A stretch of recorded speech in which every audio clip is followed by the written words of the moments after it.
और अब्बास साहब कहते हैं वजीर आजम ने सीआईए के डायरेक्टर से बावजूद ख्वाहिश मिलने से इनकार कर दिया और कहा कि मैं अमरीकी हम मनसब से मुलाकात करूंगा। सर मतलब बहुत नहीं हो गई? ये वजीर आजम को अक्षय कुमार और अमिताभ बच्चन बनाना बंद कर दें यार, उनको वजीर आजम ही रहने दें। मतलब अपनी नौकरी पक्की करने के लिए उसको सलाउद्दीन अयूबी बना देते हैं, कभी टीपू सुल्तान बना देते हैं, कभी क्या बना देते हैं। सीआईए का डायरेक्टर का मतलब पता है? सीआईए के डायरेक्टर का अगर पड़ोसी भी आ जाए तो यहां इस मुल्क में जितना बड़ा फिरौन है सीट से उठ करके ना खड़ा हो जाए। सर मैं किसी वजह से कह रहा हूं, मैं हवाई बात नहीं कर रहा हूं। सर उसमें पाकिस्तान ने हेल्प कुछ नहीं की। नो सर, हमने हमेशा उनकी सर्विस की है। हेल्प करने की पोजीशन में हम ना थे ना है। एटम बम बना करके हमने कौन सा बड़ा तीर तोप तलवार चलवा लिया? यहां वजीर आजम विदाउट एनी कंसल्टेशन 24 घंटे 48 घंटे के अंदर उसको अभिनंदन को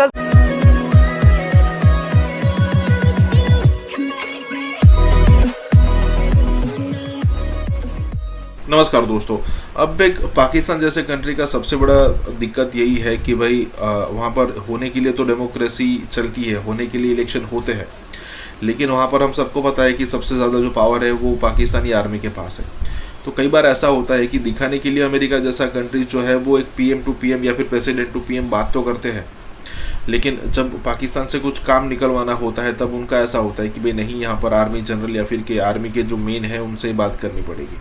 अब यहाँ पर भी यही बात है कि भाई किस टाइप से यहाँ पर पाकिस्तानी आर्मी ने यहाँ पर टेक ओवर कर रखा है और कैसे यहाँ पर प्राइम मिनिस्टर की बिल्कुल भी नहीं चलती, और यहाँ पर अमिताभ बच्चन और अक्षय कुमार के एग्जाम्पल भी लिए जा रहे हैं। कहने का मतलब ये है, अब देखिए इस वीडियो में आपको देखने को मिलेगा कि कुछ रेयर पाकिस्तानी एंकर है जो गवर्नमेंट के खिलाफ कुछ ना कुछ बोलने की कैपेसिटी रखते हैं। अब ऑब्वियसली हो सकता है कि उनको फ्यूचर में नुकसान भी झेलने पड़े, लेकिन वो आज के दिन में तो डेफिनेटली बोलते हैं, और यहाँ पर यही आपको सुनने को मिल रहा है।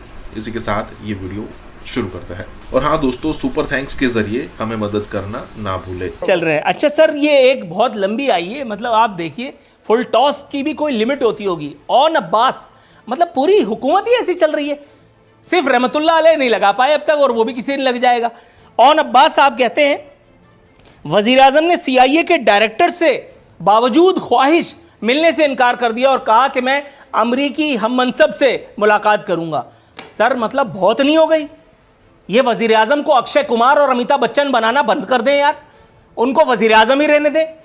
मतलब अपनी नौकरी पक्की करने के लिए उसको सलाउद्दीन अयूबी बना देते हैं, कभी टीपू सुल्तान बना देते हैं, कभी क्या बना देते हैं। सीआईए का डायरेक्टर का मतलब पता है? सीआईए के डायरेक्टर का अगर पड़ोसी भी आ जाए तो यहां इस मुल्क में जितना बड़ा फिरौन है सीट से उठ करके ना खड़ा हो जाए। सर मैं किसी वजह से कह रहा हूं, मैं हवाई बात नहीं कर रहा हूं, और आपको पता है कि जो मैं कह रहा हूं ऐसा ही है।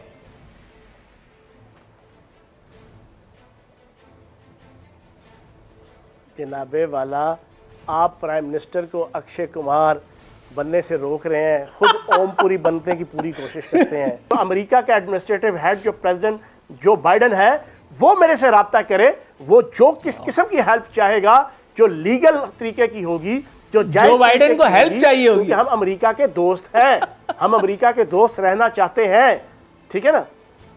तो चाहिए होगी ना, क्यों नहीं चाहिए होगी? जो बाइडन को हेल्प चाहिए होगी सर, मतलब हेल्प के साथ किया वो सारा तालिबान का सर पाकिस्तान की हेल्प के साथ नहीं किया है उसने पाकिस्तान की हेल्प के खिलाफ जंग जो है वो अमेरिका ने सर उसमें पाकिस्तान ने हेल्प कुछ नहीं की।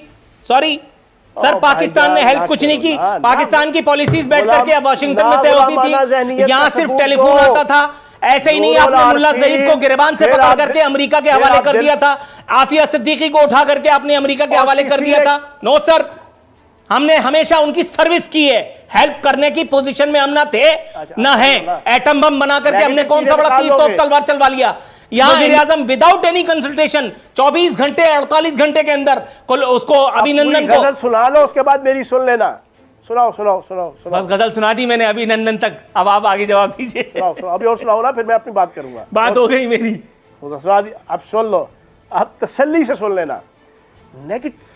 नेगेटिव चीजें क्यों बताते हो? आप लोगों ने किया है, जाने मन आप लोगों ने किया है। आपके जनाब पाकिस्तान ने और पाकिस्तान के अदारे ने उनको जनाब छठी का दूध याद दिला दिया। ये रुक जाइएगा, 8वीं का मैं याद दिला देता हूं, 1 मिनट रुक जाइएगा। आखिरी बात सलाला हमले के बाद मेरी अभी बात कंप्लीट नहीं हुई। मेरी बात कंप्लीट नहीं हुई। पॉजिटिव चीजें क्यों नहीं बताते? पॉजिटिव चीजें क्यों नहीं बताते? गाफिल लहो खुदी से कर अपनी पासबानी, शायद किसी हरम का तू भी है आस्ताना, अपने अंदर गैरत और खुददारी पैदा करो नूरुल आरफीन। हर वक्त थके थके सवाल मत पूछा करो, हर वक्त बुरा किस्म के सवाल मत पूछा करो, हर वक्त लोगों को मायूस मत किया करो, लोगों को मायूस मत किया करो। मतलब आप किसी और एंकर को, आप और किसी एंकर को कौन, आप किस एंकर को? सर आपको पता है कि अब आप रेड जोन में आ गए, आपको पता है। आपने जिस गैरत का ताना मुझे दिया, आप दिल पे हाथ रख करके बताइए मेरे नाजरीन को, मेरे अलावा कोई एक एंकर ऐसा है जो निजाम के जबड़ों में हाथ डाल करके सवालात करता है? मुझे बताइए कौन सा एक एंकर ऐसा है जो 5 दिन मिडिल क्लास लाइफ गुजार करके और छठे दिन आकर के जब ये वर्दी पहनता है तो वो जो सवाल करता है वो एक आम आदमी के जहन में सवालात होते हैं। मैं दिया हुआ स्क्रिप्ट नहीं पढ़ता। आप ये बात कर रहे हैं, वन साइडेड गुफ्तगू आप फरमा रहे हैं। मेरी बात सुनिए सर, बात सुनिए। जिस दिन मुनासिब समझूंगा यहां बैठ करके कहूंगा, और उस वजीर की तरह जो यहां सड़क इस पे खड़े होकर के डेस्क पे नाच रहा था उसकी तरह कहूंगा, पहले आप वैसा काम तो कर लीजिए। लेकिन बहरहाल मैं अपने गुस्से को ठंडा करता हूं। सर, उन दहशतगर्दों के लिए या उन नेकोकार लोगों के मजीद वारे न्यारे होने वाले वसीम अकरम प्लस ने, पंजाब हुकूमत के करता धरता ने, सुर्खील ने, वजीर आला ने एक टीवी चैनल खोलने का फैसला किया है और उन्होंने कहा है कि अब नया टैलेंट सामने लाएंगे। टैलेंट तो सर इन्हीं लोगों में, वो जो एक तितली रात को बैठ करके और आपके प्रोग्रामों के बारे में अच्छी अच्छी बातें करती है। एक नन्हे से टेलीविजन चैनल पे बाकायदा प्राइम टाइम स्लॉट दे दी गई है झूठ बोलने के लिए। इस तरह के और भी बहुत सारे नेकोकार हैं, अगर तफसील में गए तो बात इधर उधर हो जाएगी। ये मुझे बताइएगा सर, हम लोग फिर जहन साजी अपनी कर रखें, तैयार रहें कि इमरानी खसाइल पर डॉक्यूमेंट्रीज, उसके लिए मिदत के नगमे वगैरह अब हम सुनते रहेंगे और बोर होते रहेंगे? मैं उसका खुद विक्टिम रहा हूं। बिल्कुल, और आपका नाम लेकर के मैं अपने शो में ये बात कर चुका हूं। जी हाँ, 4 साल ट्विटर पे और फेसबुक पे, हाँ, मैं विक्टिम रहा हूं। इंतहाई नंगे गंदे इल्जामात, झूठे इल्जामात लगाकर, जो जिंदगी में कभी किसी ने सोचे भी नहीं होंगे कि उसने जिंदगी का ये गुनाह किया होगा। बेगम सफदर अवान की जाती दिलचस्पी और सरपरस्ती में, बिल्कुल नवाज शरीफ की कोई दो राय नहीं है। ऐसी कोई चीज अब नहीं हो रही, कोई दो राय नहीं है। लेकिन आपने इस फन को आर्ट का दर्जा दे दिया है जनाब वाला, आपने इस काम को आर्ट का दर्जा दे दिया। आपके यहाँ कितना बजट है सर? अखबारात में खबरें छप चुकी है, इस पे प्रोग्राम हो चुके हैं जनाब वाला, आप डिनाइल में जा रहे हैं। हमारा चैनल तो आप लोगों ने भी खरीद रखे हैं, मतलब आप हाजी सनाउल्लाह का हमारे दौर के अंदर पोर्ट्रेल कर रहे हैं। मतलब ऐसा ना करें, मैं रो पड़ूंगा खुदा की कसम। सर, बाकायदा चैनल गोद लेने की रिवायत तो आपके दौर में आई है। एक वजीर इत्तलात की हैसियत से बाकायदा चैनल गोद लेने की रिवायत आपके दौर में आई है जनाब मन। आई लव यू है। ये आजकल के जदीद दौर है। हर मुल्क, हर सूबे, हर डिपार्टमेंट को राइट हासिल है कॉन्स्टिट्यूशन के अंदर रहते हुए, आइन और कानून के अंदर रहते हुए वो अपना टीवी चैनल बनाए या अपना सैटेलाइट का जो है वो सिस्टम बनाए, वो बना सकते हैं। अच्छा, मतलब मेरा सवाल तेल है, आपने कह दिया, मैं यूं समझूं कि मेरा सवाल फारिग हो गया। गए हैं अमेरिका, कुछ का ख्याल है कि उनके साथ कुछ ज़्यादती की गई। अमेरिका में हमारे एक वफाकी वज़ीर अमेरिका तशरीफ़ ले गए। मेरा ख्याल है उनके साथ अमेरिकी हुक्काम ने कुछ अच्छा नहीं किया, वो कुछ बरहम नज़र आते। कुछ ऐसी चीज़ें हैं उनके बारे में मुबैना तौर पे जिनको इसका प्रोग्राम में ज़ेर बहस लाना मुनासिब नहीं है, लेकिन उनको भी थोड़ा सा गुस्सा आ गया, जिसका इजहार उन्होंने खुल के किया। और वो शहर में चले गए और उन्होंने कहा, लोगों देखो अमेरिका की बड़ी तारीफ़ें करते हो, कितनी गुर्बत है, ये लोग बैठे हुए हैं, ये खातून लेटी हुई है, ये लोग भीख मांग रहे हैं, और हमें देखो, हमने गरीबों के लिए, उनको रोटी खिलाने के लिए वो क्या खोल दिया, पनाहगाहें, लंगर खाने, शेल्टर्स खोले, शेल्टर होम खोल दिए, पनाहगाहें खोल दिए हैं, ये कर वो बहुत सारे काम कर दिए हैं। मुझे नहीं समझ आती फिर ये क्या हुआ। फिर ये देखो, मुझे एक minute, let me share with you. यहाँ तक तो अगर पहली बात है कि there is no comparison between Pakistan and America, obviously it's not possible नहीं है। बहरहाल अमेरिका की जो रियासत है वो ऐसी रियासत है जो आप कह सकते हो अपने गरीबों के लिए पूरी कोशिश करती है कि उनको प्रोटेक्ट करे, सोशल सिक्योरिटी सिस्टम है, सोशल सिक्योरिटी अगर पूरी नहीं है तो किसी हद तक इनको एकदम क्या हो गया, ये क्यों चलेगी। जिस इलाके में गए तो ऐसे इलाके तो किसी मुल्क में भी हैं। अगर आप दिल्ली में जाएँ तो जो मज़ार हैं उनके गिर्द ऐसे इलाके हैं, हमारे शहरों में जाएं ऐसे इलाके, तो ये हुआ क्या इनको, मैं समझ रहा हूँ व्हाट हैपन। देखिए, आप तो इंसानी नफ्सियात को जानते हो, क्या हुआ। अपनी पूरी सिक्योरिटी करते वो हैं बात कि आप मैं- कर क्या रहे हो। देखें, अगर शहरियार को अगर उन्होंने सर्च किया है, they are within their rights and शायद Khaqan Abbasi as well, I'm ये hearing you, sir. बहुत बड़ी एक पोजीशन पे है चेयरमैन कश्मीर स्टैंडिंग कमेटी, ठीक है, फजल रहमान की जगह ये आया। अब द क्वेश्चन अराइजेस कि इनको इस तरह ओवर रिएक्ट नहीं करना चाहिए। आपने बड़ी अच्छी बात की कि Being आप in a America- responsible position, he हाँ, shouldn't have done that. ये इसका काम नहीं है, बिकॉज आप कॉम्प्रोमाइज कर रहे हो अपनी गवर्नमेंट को कि इनका एक मिनिस्टर आके हमारी इकोनॉमी पे बात कर रहा है। सलीम, सबसे पहले तो यार, डिटरमाइन ये- करे ना किस असाइनमेंट पे गए हो। एग्जैक्टली, मैं वही बात करने लगा हूँ। देखिए, वहाँ जनरल असेंबली का सेशन हो रहा है जो 9/11 के बाद से एक रिचुअल बना हुआ है। वहाँ पर पूरी दुनिया के head of state, head of governments आते हैं। वहाँ अपने अपने मुल्क के कॉजेज़ के लिए लॉबी की जाती है और ये बहुत हेक्टिक होता है। पीजे विल बेयर मी आउट कि कितना तमाशा लगता है वहाँ, इसलिए कि 17, 18, 18 on the side line meetings होती हैं डेली, बजाय उस पर कंसंट्रेट करने के। चूंकि एयरपोर्ट के ऊपर वो समझते हैं कि उनके साथ ज्यादती हुई। एक वाकया तो पीजे ने बता दिया, एक वाकया इन्होंने बता दिया, बेपनाह ऐसे वाकया गुस्से में है मेरे ख्याल वो। जहां बहुत बड़े बड़े लोगों को रोका गया। मैं एक मिसाल यहाँ देता चलूँ, फर्नांडिस थे रेलवे के मिनिस्टर इंडिया के, वो गए तो उनको उन्होंने एयरपोर्ट पर रोक लिया और कहा कि हम आपकी फिजिकल सर्च करेंगे। उसने कहा I will not give you the search, will not allow you, मुझे आप वापस भेज दें। नेक्स्ट फ्लाइट से वो वापस आ गए। जब मुल्क पहुंचे तो उनका आज के बाद कोई अमेरिकन कपड़े उतार के सर्च कराए बगैर इंडिया के अंदर दाखिल नहीं होगा। And they passed a law and they had to withdraw their decision. ये होती है कौमें। आप इस तरह करें, आप वहां की गुर्बत दिखा के क्या साबित करना चाह रहे हैं किस चीज़ की दिखा रहे भाई? हैं? जिस मैनहट्टन को मैं और पीजे जानते हैं, आप जानते हैं, उस मैनहट्टन में कोई गुर्बत का नजारा आज तक साहब, नहीं। उनको क्या ये भी बताए ना जिस मकसद के लिए भेजें उसमें कितनी उन्होंने वो करेगा, अभी मीटिंग करेगा उसके लिए जाके। वक्त ही नहीं है, वो तो ये अभी अहम काम आवाम कर रहे थे। सड़कों पे आवाम से बात कर रहा है कश्मीर के बारे में, लोगों को बता रहा है कश्मीर के बारे में, वो आवाम से इंटरेक्ट किसी एक अमेरिकन ने बात नहीं की उनसे, आप उठा के देख लीजिए कोशिश वीडियो। तो कर रहे हैं, ये नजर कोशिश वो आम अमेरिकन को कोशिश देख कर के रहे- बताना अच्छा ये देखो, चाह रहे हैं कि भाई हम ज्यादा गरीब हैं या आप ज्यादा गरीब हैं, ये बताना चाह अमेरिका रहे की हैं। पॉवर्टी जो है वो 11.4 के करीब है, और हमारी पाकिस्तान की जो पॉवर्टी है वो तो बड़ी खौफनाक है। stood at 39.3%. So do we need to discuss this इस तरह आपने Should कहा? we discuss it? No. I would No, suggest no, no, Vijay, It's stupidity to no, discuss this. I will No, it's not request the stupidity. Prime Minister. No. उसने prime minister का number टिका दिए।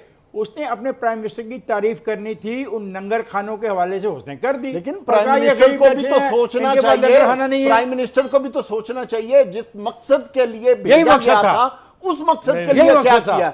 Prime minister को ये नहीं पता I कि will- America में पॉवर्टी क्या है या पाकिस्तान I में will क्या not है। expect अगर Prime ये Minister चीज to नहीं go that पता low तो फिर हमें to ask his minister to go and ji do PJ, this. what is I your don't expect it. what is your Number one, to input cut in it, this? to cut it absolutely right to the to the crux of it. इनको चाहिए था जो अभी आपने touch किया है, general assembly में ऐसा एक मूवमेंट होता है, आप लोगों को जाके बताएं कि कश्मीर में क्या हो रहा है। You are the chairman of the standing committee. वो इंडियन लॉबी इतनी तकड़ी है, वो रोड पे नहीं आती है। आप जाके वहां जाके बता रहे ये हैं कि उनके डर की वजह से वहां घुसे ही नहीं है। नहीं। उनको काउंटर करना इनको चाहिए कुछ था। मिल नहीं रहा होगा ना। कॉन्फ्रेंसेस होती हैं, वहां नहीं। मीटिंग्स होती देखो हैं। अगर इनकी मुझे ऑफिशियल ब्रेक कोई में- कमिटमेंट या मुझे- मीटिंग्स अरेंज हुई होती मुझे- तो वो सड़कों पे ये हरकतें मुझे कर रहे ब्रेक होते। पे उनकी भी पतलून उतार ली गई है, उनको बड़ा बेइज्जत किया गया है। 3 घंटे उनको अंदर रखा गया है, एयरपोर्ट के अंदर इन्वेस्टिगेट किया गया है, और उससे हमारे जो एंकर हजरात हैं वो भी यकीनन मुतासर हुए, और खास तौर पर जो नून लीग और उनके जरा करीबी हैं। तो यहां पर जो सलीम साफी है वो कहते हैं कि शुक्र है अमेरिका ने और नहीं तो सिर्फ जामे तलाशी पर इक्तफा किया और इनके बैग से 10 किलो हेरोइन बरामद नहीं किया। पाकिस्तान होता तो पीटीआई की हुकूमत होती और शहरयार अफरीदी अपोजिशन में होते तो अब हेरोइन स्मगलिंग का मुकदमा भी भुगत रहे होते। उनको ये नहीं पता था, आसमान पे थूका हुआ अपने मुंह पे आता है कि ये बताते रहें कि इस मुल्क में कानून भी है, इस मुल्क में एक हुक्मरान भी है। हालांकि इस मुल्क के हुक्मरान के बारे में जितनी चश्मकुशा रिपोर्ट, जितना चश्मकुशा तबसरा बैरूनी इंटरनेशनल मीडिया पे हुआ है, शुक्र मनाइए कि मैं उसके बारे में बात नहीं। उन्होंने कहा कि इंडिया हमारा एसेंशियल पार्टनर है। क्लोज पार्टनर भी वो एक दफ़ा पहले कह चुके हैं, अब फिर स्टेट डिपार्टमेंट के स्पोक्स पर्सन ने कहा है कि इंडिया हमारा एसेंशियल पार्टनर है, और ये जो क्वाड में जो कंट्रीज़ हैं उनका जो स्टैंड है हमें उसके मुतालिक मालूम है, ये सब जो है इसी तरह है, लेकिन इंडिया जो है वो हमारा एसेंशियल पार्टनर है। हाँ, तो बात ये है कि इंडिया एक तरफ बैठा हुआ है क्वाड के अंदर और दूसरी तरफ वो रशिया के साथ, और रशिया के साथ वो रशिया को सपोर्ट नहीं किया मगर रशिया से तो ऑयल खरीद रहा है। तो मतलब ये तो आप भी कर सकते हैं, तो आपको किसने रोका है? क्या वो गालियां दे रहा है किसी को? गालियां तो नहीं दे रहा मोदी किसी को। क्या उसने अमेरिका को गाली दी है? क्या उसने यूरोप को गाली दी है? क्या उसने यूएई को गाली दी है? क्या उसने सऊदी अरेबिया को गाली दी है? या उसने रूस के साथ कुछ जाके जफ्फी डाल ली? तो आप बिल्कुल बरक्स कर रहे हैं, कहते हैं वो इंडिपेंडेंट और आप अपने आप को ऐसे दिखा रहे हैं कि आप इंडिपेंडेंट हैं। ऐसी कोई बात नहीं है। हम एक जिम्मेदार एटमी कुव्वत हैं, तमाम ममालिक से अमन चाहते हैं। ये ब्लफ कर रहे हैं, अगर इनमें हिम्मत होती तो ये दस्तूर के मुताबिक जो है इतना 14 दिन का इंतजार ना करते। तल्लुकात रखे हैं, हमने सबसे लेन देन करनी है, हमारी वो हैसियत नहीं है कि हम लोगों को कहें जाओ यार जाओ ये करो। जैसे अब वज़ीर आज़म ने इंडिया की फॉरेन पॉलिसी की तारीफ की।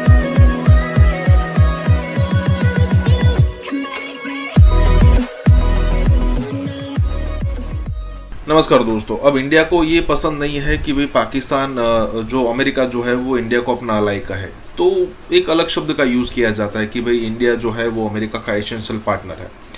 अब देखिए, जिस हिसाब से अमेरिका को पाकिस्तान की ज़रूरत थी उस हिसाब से उसने उसका इस्तेमाल किया। जैसे कि अब रशिया को भगाने के लिए अफगानिस्तान से उसको ज़रूरत थी तो पाकिस्तान को सर पर बिठाया, उसके बाद उसको भाव देना थोड़ा थोड़ा कम किया, लेकिन उसके बाद 9/11 हो गया अमेरिका के अंदर, और फिर लादेन को पकड़ने के लिए अफगानिस्तान के अंदर अटैक करने के लिए पाकिस्तान को बेस बनाने की ज़रूरत थी, तो फिर से पाकिस्तान को सर पर बिठाया गया।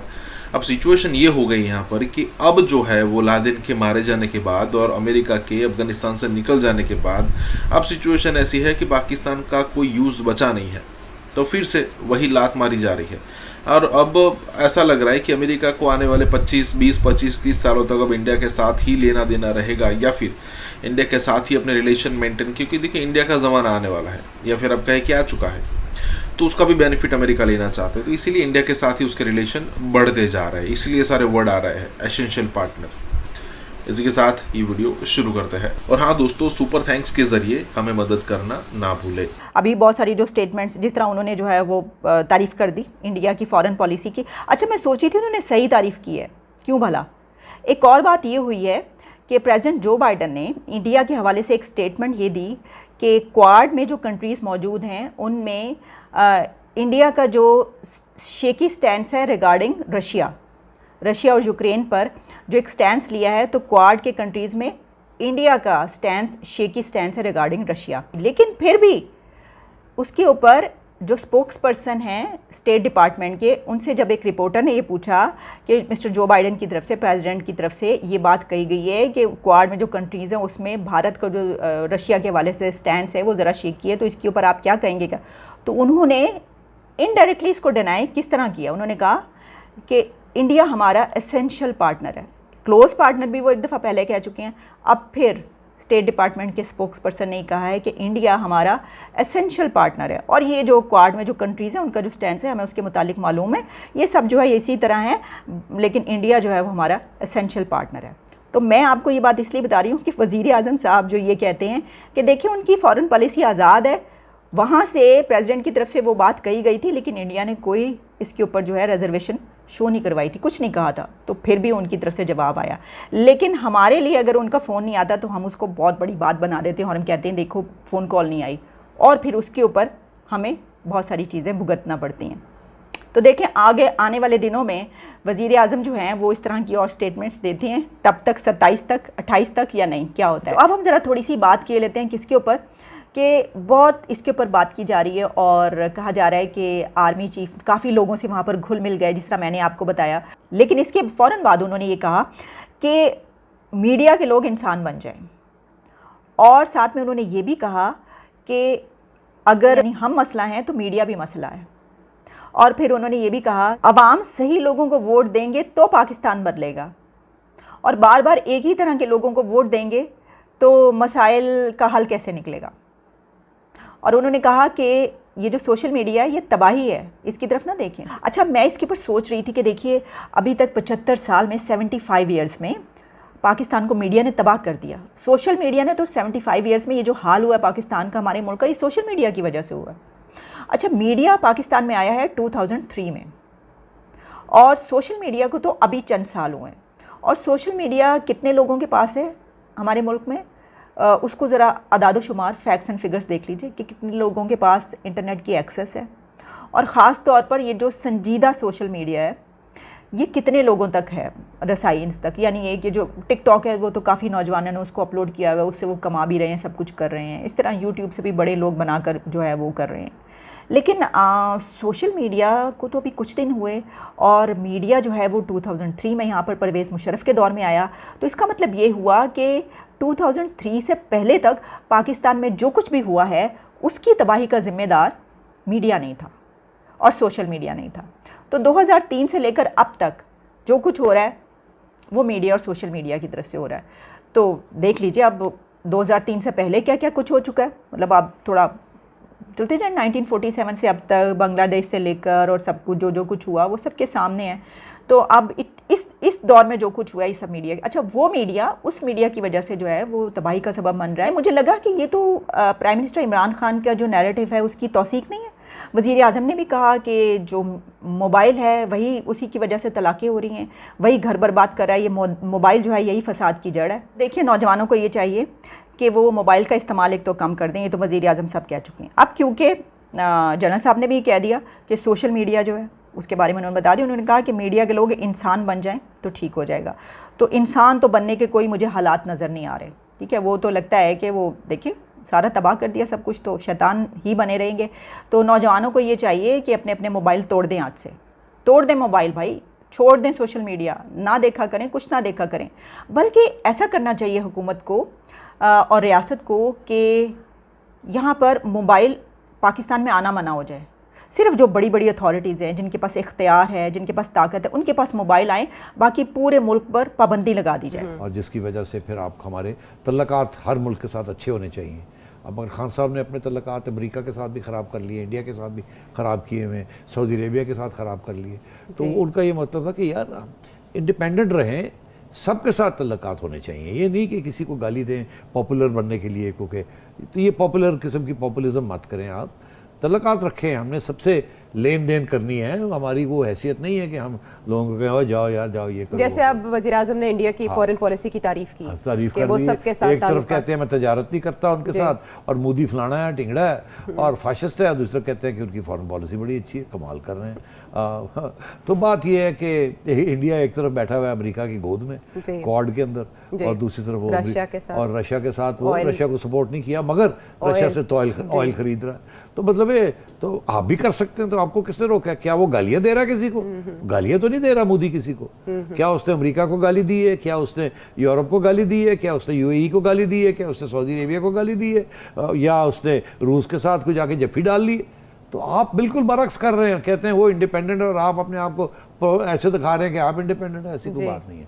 तो बहरहाल एस्टैब्लिशमेंट इसलिए दूर हुई है कि वो कहती है कि अगर ये बदनाम हो रहे हैं तो हम ना बदनाम हो, बस। और इसमें कोई लंबी चौड़ी भारत को सिर्फ गालम गलोच नहीं की गई, बाकी सारा काम उतार दिया। बताया गया है कि भारत जो है वो हमारे यहाँ फिरका वाराना फसादात करना चाहता है। अच्छा, भारत अगर फिरका वाराना फसाद करना चाहता है तो फिर आप किस मर्ज की दवाएं? कहते हैं कि सिक्योरिटी के इश्यूज हैं, सिक्योरिटी के इश्यूज हैं, तो फिर सिक्योरिटी एजेंसियां किस मर्ज की दवाएं? पाकिस्तान में इस वक्त वाहिद एंकर मैं हूं, ये तमाम बड़े बड़े जय्यद एंकरान कराम की जुबानें खुश्क हैं। तमाम मैं कह रहा हूं का मतलब तमाम 100 आदमियों का जहाज यहां कराची में गिर गया, और ये वजीर आजम अपनी अहलिया के साथ नथिया गली में ईद मनाने के लिए गए थे। अर्श मोहल्ला को नहीं थामा हुआ था माजल्ला। नहीं, 5 दिन तक वजीर आजम चौकीदारी नहीं कर रहे थे तमाम सरहद की, और भारत के साथ जंग में दू बदू राइफल नहीं चला रहे थे वजीर आजम।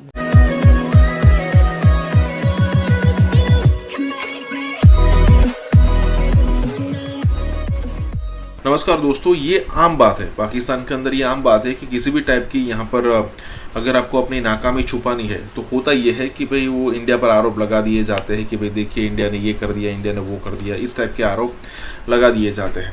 और दूसरी सिचुएशन ये भी होती है कई बार कि चाहे वो बेरोज़गारी हो, चाहे महंगाई हो, चाहे कोई और चीज़ हो, जब चाहे वो पहले इमरान खान था, चाहे आज का प्रधानमंत्री हो, कभी भी उनको ये पता नहीं चलता कि भाई अगर मान लीजिए सिचुएशन आउट ऑफ कंट्रोल होती है और उनको जब कुछ सूझता नहीं है, जब बड़े लेवल पर धरने होते हैं, तब सीधा ये कह दिया जाता है कि भाई देखिए इनको तो इंडिया सपोर्ट करता है।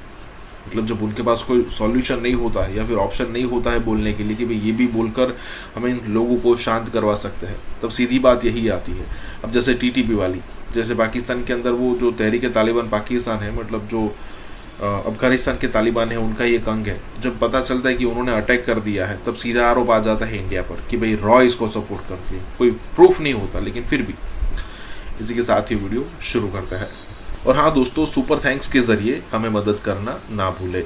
वजीर आजम का आज ये मच अवेटेड दौरा बिल आखिर उन्हीं की शराइत पर हुआ। राविया ने रिवायत इन्वर्टेड कॉमाज में उनसे तसल्ली बख्श इत्तलात मौसूल होने के बाद ही 3 दिन पहले मैंने बता दिया था कि वजीर आजम वहां नहीं जाएंगे। कुछ एंकरान कराम जो अपने आप को इखलाकन सहाफी बताते हैं, दर हकीकत PRO टू PTI काम कर रहे हैं टेलीविजन चैनल्स पर, कुछ टेलीविजन चैनल्स पर या उन टेलीविजन चैनल्स पर जिनको सरकारी तौर पर बाकायदा गोद ले रखा गया है, उन पर सिर्फ अब यह तकल्लुफ रवा रखना बाकी है कि उन पर उनका लोगो हटा करके और PTI लिख दिया जाए ताकि काम पूरा हो जाए। वो ये बताते फिर रहे थे, लंतरानियां सुने आप, लंतरानियां सुने, आपका खून आपकी कनपटियों में अगर ना खौलने लगे तो फिर आप, मुझे नहीं लगता कि आप इंसान हैं। कहते हैं कि सिक्योरिटी के इश्यूज हैं, सिक्योरिटी के इश्यूज हैं, तो फिर सिक्योरिटी एजेंसियां किस मर्ज की दवा हैं? आपके अंडर गवर्नमेंट है, स्टेट आपके अंडर है, आप गवर्नमेंट के चलाने वाले हैं, बताया तो यही है, और आप ब्लैकमेल भी नहीं होते, तो फिर आपको किस चीज का डर है? अगर चंद मुरब्बा मील पर भी मान लिया जाए वो मुतासरीन इन्वर्टेड कॉमाज में काबिज थे, तो आपकी एजेंसियों को, आपके इदारों को और खुद आपके लिए कितना मुश्किल था वहां पे सिक्योरिटी हिसार कायम करके और अपने आप को वहां प्रेजेंट कर देना। आगा अली रजा नाम है मेरे ख्याल है, बड़ा खूबसूरत उन्होंने तबसरा किया कि हम वजीर आजम को बड़ा समझ करके उनसे मिलने के तमन्नाई थे। आगे उन्होंने कहा नहीं, लेकिन आप सुनिएगा जरूर कि हम अपनी कोशिश में नाकाम हुए और वजीर आजम ने यह साबित किया कि वो बड़े नहीं हैं। वजीर आजम फरमाते हैं कि जाहिर है दाइश और भारत पर तबर्रा अगर ना करते तो उनके जाने का मकसद कैसे होता। भारत को सिर्फ गालम गलोच नहीं की गई, बाकी सारा काम उतार दिया। बताया गया है कि भारत जो है वो हमारे यहां फिरका वाराना फसादात करना चाहता है। अच्छा, भारत अगर फिरका वाराना फसाद करना चाहता है तो फिर आप किस मर्ज की दवाएं? आप सिर्फ ये बता देते हैं कि अगले महीने गैस का बहरान आने वाला है, आप सिर्फ ये बता देते हैं कि देखो चीनी का बहरान सर पे है, चीनी की कीमत अज खुद कम होती है और आप ट्वीट डाल देते हैं कि देखा मेरी परफॉर्मेंस, और चीनी की कीमत अब दोबारा बढ़ गई तो आपने दोबारा लिहाज फोड़ लिया। ये किस किस्म की ऑटो मोड वाली हुकूमत है? फरमाते हैं ब्लैकमेलिंग की बात PDM के लिए थी। मैं तमन्नाई हूं कि वजीर आजम की किसी बात का कभी कोई इस अर्ज पाक पर सही मतलब निकालने में, सही को इन्वर्टेड कॉमास में समझिएगा, कामयाब हो जाए। उनकी हर बात का दूसरा ही मतलब होता है, उनकी हर बात का दूसरा मतलब होता है। PDM की बात उस वक्त करने की कोई तरीका था। PDM वहां आपसे मुतासरीन को मिलने की बात कर रही थी, वहां तो मुतासरीन की बात आपसे पूछी गई थी, आपने बयान दाग दिया कि मैं ब्लैकमेल नहीं होऊंगा, जबकि खैर रिवायत के मुताबिक छाती पीटने का भरपूर एहतमाम किया गया, माजी की हुकूमतों पर तबर्रा किया गया और बताया गया कि पाकिस्तान में अब तक होने वाले और आइंदा जब तक इनकी हुकूमत है हर बुरे काम का वाहिद जिम्मेदार नवाज शरीफ और आसिफ अली जरदारी हैं, जिनको हमने मेडिकल एनआरओ देकर के फारिग कर दिया है। उसके बाद देखिए कितनी गैर संजीदा बात हुई। कहते हैं मैं ऐसा मंसूबा ला रहा हूं जिससे कोई भूखा ना सोए। यह बात मुझे नहीं करनी थी, लेकिन वुज़रा के लिए हर जगह कोई ऐसा मंसूबा लाने की जरूरत है जिससे वजीर खाए कमाए। लेकिन ऐसी संजीदा जगह पर भी इस कदर बेहुदा, विद ऑल ड्यू रिस्पेक्ट, मजाक। यहां 2-3 चीजें मैं आपकी खिदमत में गोश गुजार करना चाहता हूं। ये सारी चीजें अगर मैं टेलीविजन चैनल्स पर देख लेता, कोई जय्यद एंकर इन्वर्टेड कॉमास में ये बात बताने की तकल्लुफ कर लेता, तो मैं ये काम ना करता। लेकिन मुझे है हुक्म अज़ां, मैं बताने जा रहा हूं। वजीर आजम अगर जिद ना करते कि मुझे नहीं जाना, तो क्या ये धरने मुल्क गिर धरनों की शक्ल इख्तियार करते? कराची में 35 से ज्यादा मुकामात पर धरने दिए गए, कराची वाले तंग हो गए। यहां तक भी बात हो सकता है इत्तेफाक ही हो, लेकिन अब आगे बढ़ जाते हैं। कराची में पाकिस्तान में इस वक्त वाहिद एंकर मैं हूं, ये तमाम बड़े बड़े जय्यद एंकरान कराम की जुबानें खुश्क हैं। तमाम मैं कह रहा हूं का मतलब तमाम 100 आदमियों का जहाज यहां कराची में गिर गया और ये वजीर आजम अपनी अहलिया के साथ नथिया गली में ईद मनाने के लिए गए थे, और वो भी लॉकडाउन के दिनों में। क्या यह जिद पहली दफा थी? क्या वजीर आजम ने पहली मर्तबा बताया कि मैं और आप उनकी प्रायोरिटी में नहीं है? क्या यह मीडिया ने अपनी जुबानें जानबूझ करके पहली दफा बंद की है? कई जय्यद एंकरों को मैं प्रोग्राम देखता रहा, वो बेचारे खबरें पढ़ रहे थे। वजीर आजम आए, उन्होंने ये कहा, अली जैदी ने ये कहा। अली जैदी ने क्या कहा? अली जैदी कह रहे हैं कि हमने मुआवजे की रकम में काफी इजाफा कर दिया गया है। मैं अली जैदी की जान की कीमत अगर मुकर्रर कर दूं 250 रुपए, तो अली जैदी की जान फालतू है। जिन्होंने वजीर आजम को वोट देने का तकल्लुफ किया या नहीं किया, सानह साहिवाल, कराची में होने वाला जहाज का हादसा, और अब सानह मच। देखिए, मैं नई बात करना चाहता, आप मुझे मैं समझता हूं कि मजबूर ना करें कि मैं कोई ऐसा कमेंट या ऐसी बात करूं कि जिससे फिर आप कोई और मतलब निकालें। कुल जाते भी हैं और हर जगह पहुंचे भी हैं खान साहब। सर लेकिन हर चीज देखिए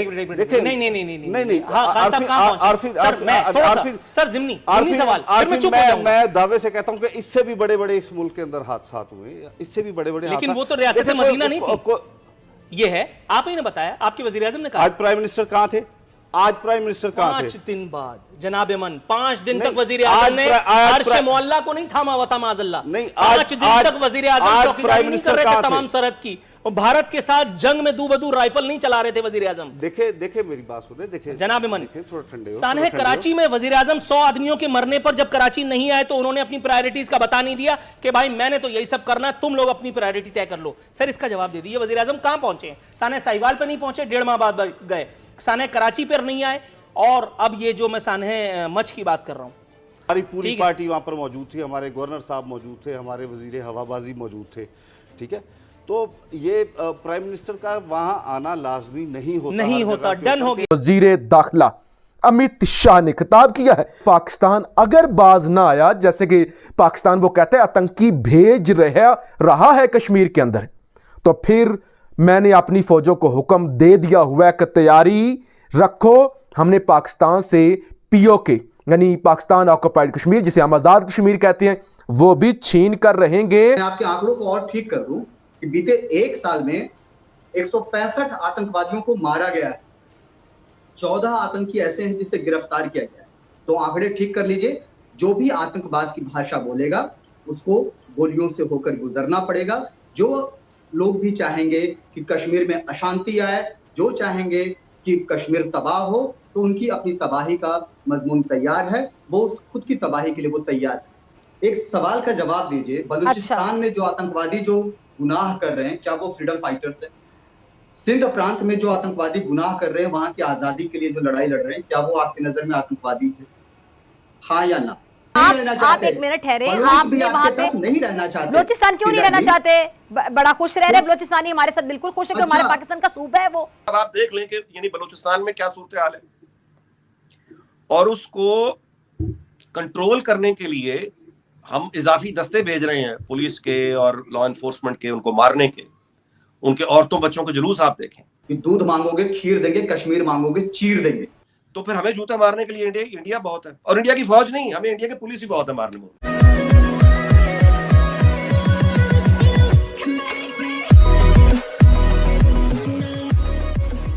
नमस्कार दोस्तों, अब यहाँ पर बात हो रही है कि भाई जो आए दिन इंडियन मिनिस्टर्स की तरफ से स्टेटमेंट आते रहते हैं, उनका डिस्कशन हो रहा है, लेकिन यहाँ पर फिज़ा खान की डिबेट में एक इंडियन भाई साहब बैठे हैं और उनका एक काउंटर क्वेश्चन सुनकर फिज़ा खान को ज़रा भी अच्छा नहीं लग रहा है। अब देखिए, जब भी फिज़ा खान की डिबेट में जब भी कोई इंडियन पत्रकार जाते हैं तो डेफिनेटली उनसे यही सवाल होता है, क्योंकि कॉमन पॉइंट तो कश्मीर वाला ही होता है, तो कश्मीर को लेकर या फिर कहीं इंडियन मुस्लिम्स को लेकर कई सारे प्रश्न पूछे जाते हैं। लेकिन फिज़ा खान का बोलना तब बंद हो जाता है जब बलूचिस्तान का मुद्दा उठाया जाता है। मतलब यहाँ पर एक भाई साहब थे जिन्होंने एक साधारण सा क्वेश्चन कर दिया कि भाई आप बलूचिस्तान के लोगों को क्या मानते हो, या फिर कहे कि वहाँ पर जो मूवमेंट चल रही है, वहाँ पर जो पाकिस्तानी आर्मी या फिर पुलिस का जाना यहाँ पर बहुत ही मुश्किल है। अगर मान लीजिए पाकिस्तान की आर्मी की गाड़ी गुजरती भी है तो उनको सोच कर चलाना पड़ता है कि भाई कहीं से कोई बॉम्ब ना फट जाए। कई सारे पिछले दिनों इंसिडेंट हो चुकी है कि भाई कोई भी गाड़ी जा रही हो, नीचे आईडी रखा होता है, जो वज़न आने से फट जाता है और पूरा का पूरा जो व्हीकल होता है उसमें जो लोग होते हैं पाकिस्तानी आर्मी के, वो चिथड़े हो जाते हैं। तो कहने का मतलब ये है कि जब काउंटर क्वेश्चन पूछा जाता है तो फिजा खान को बिल्कुल भी अच्छा नहीं लगता। यहाँ पर यही बात हो रही है। इसी के साथ ही वीडियो शुरू करते हैं। और हाँ दोस्तों, सुपर थैंक्स के जरिए हमें मदद करना ना भूले। आपने इंट्रोडक्शन बड़ा बढ़िया दिया कि पिछले 1 महीने में 18 कश्मीरी को मार दिया गया।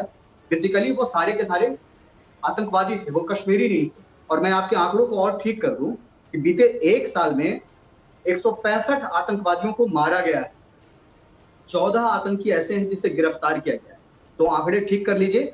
जो भी आतंकवाद की भाषा बोलेगा उसको गोलियों से होकर गुजरना पड़ेगा। जो लोग भी चाहेंगे कि कश्मीर में अशांति आए, जो चाहेंगे कि कश्मीर तबाह हो, तो उनकी अपनी तबाही का मजमून तैयार है। वो खुद की तबाही के लिए वो तैयार है। अच्छा जी, एक सवाल का जवाब दीजिए। बलूचिस्तान में जो आतंकवादी जो गुनाह कर रहे हैं, क्या वो फ्रीडम फाइटर्स हैं? सिंध प्रांत में जो आतंकवादी गुनाह कर रहे हैं, वहां की आजादी के लिए जो लड़ाई लड़ रहे हैं, क्या वो आपकी नजर में आतंकवादी है? हाँ या ना? अगर वो आतंकवादी हैं तो कश्मीर में जो कोई भी पत्थरबाज जो भारत के खिलाफ बोल रहा है वो आतंकवादी। कश्मीर का मुआवजा बलोचिस्तान से कैसे कर सकते हैं? बलोचिस्तान तो हमारा सूबा है। 1 मिनट, कश्मीर का मुआवजा, कश्मीर में आप लोग काबिज हैं, कश्मीरी आपके साथ नहीं रहना चाहते हैं। अक़वाम मुत्तहिदा में करारदादें पड़ी हुई हैं। आप 1 मिनट ठहरे, आपने वहां पे बलोचिस्तान क्यों नहीं रहना चाहते?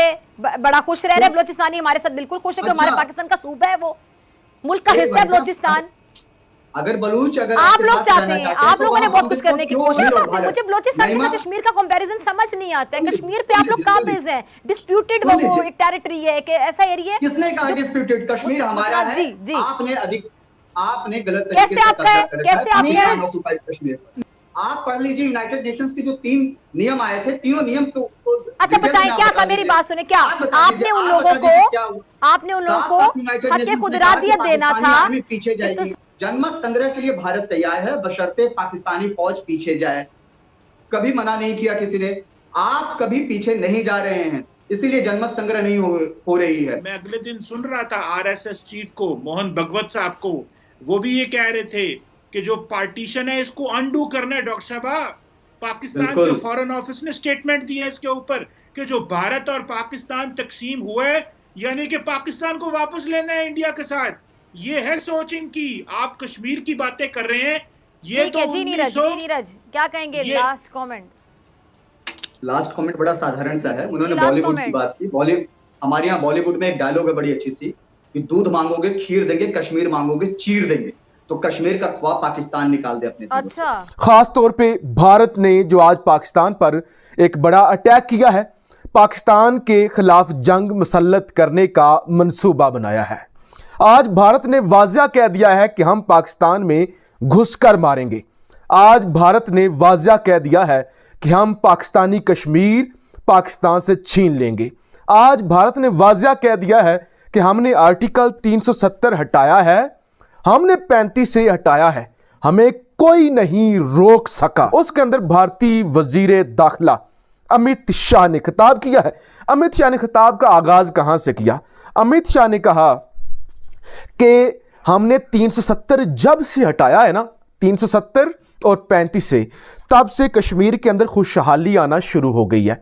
कश्मीर के अंदर इन्वेस्टमेंट आ रही है, कश्मीर के अंदर टूरिस्ट आ रहे हैं, कश्मीर के अंदर जी बिजनेस आना शुरू हो गया है। और कहते हैं कि जब मोदी सरकार ने ये सोचा था, जब हमने ये सोचा था कि हम आर्टिकल 370 हटाएंगे, तो हमें कहा गया कि तुम्हारे अंदर इतनी जुर्रत नहीं है, तुम नहीं हटा सकते। पहले 70 साल के अंदर, 75 साल के अंदर किसी ने ये काम नहीं किया, लेकिन मोदी ने तारीख रकम की और मोदी ने हटा के दिखाया। मोदी ने दुनिया को बताया कि मेरे अंदर कितनी ताकत है, मुझे कोई भी नहीं रोक सकता और कोई भी नहीं रोक सका। वो कहते हैं मोदी ने ये तारीख रकम की और अब कश्मीर के अंदर खुशहाली आ रही है। वो कहते हैं हमने सिर्फ आर्टिकल 370 ही नहीं हटाया, बल्कि पाकिस्तान से जो आतंकी आते थे कश्मीर के अंदर, उन आतंकियों का हमने गला काटा है। अब कोई आतंकी कश्मीर के अंदर आने की जुर्रत नहीं करेगा। वो कहते हैं हमने पाकिस्तान पर की हैं सर्जिकल स्ट्राइक्स, हमने पाकिस्तान को मारा है घुस के। ये सारी बातें अमित शाह ने आज की हैं जो मैं आपके सामने रख रहा हूं, कोई पुराने बयानात नहीं है। ऑपरेशन जबराल्टर शुरू किया जिससे 65 की जंग का पाकिस्तान को भुगतनी पड़ी और हमारा बेड़ा गर्क हो गया। झूठ हम आज तक बोलते हैं कि हम जीते थे, हम जीते थे। कौन सी जंग जीते थे हम खुद कारगिल की तरह। कारगिल एक रीप्ले था ऑपरेशन जबराल्टर का। अब आप देख लें कि यानी बलूचिस्तान में क्या सूरत हाल है, और उसको कंट्रोल करने के लिए हम इजाफी दस्ते भेज रहे हैं पुलिस के और लॉ एनफोर्समेंट के, उनको मारने के। उनके औरतों बच्चों के जुलूस आप देखें। अच्छा, ट्राइबल एक्स फाटा, वो सारी बेल्ट के जो लोग हैं वहां पे इंतहा पसंदी के खिलाफ लड़ने वाले जो लोग हैं, मंजूर पश्तीन है या बाकी, ये भी हमें नापसंदीदा है। तो वाह, अब ये नहीं हो सकता कि वहां पे हम एक सोच को तो प्रमोट करें और अपने यहां उस सोच से हम ये कहें कि तुम कंट्रोल में रहो। यानी टारगेट वो है, और ये एक दफा हो गया तो फिर हमें जूता मारने के लिए इंडिया बहुत है। और इंडिया की फौज नहीं, हमें इंडिया की पुलिस ही बहुत है मारने मोरने के लिए। इंडिया सर आगे बढ़ रहा है। इंडिया को मेरा नहीं ख्याल कि हमारी तरफ तवज्जो देने की भी जरूरत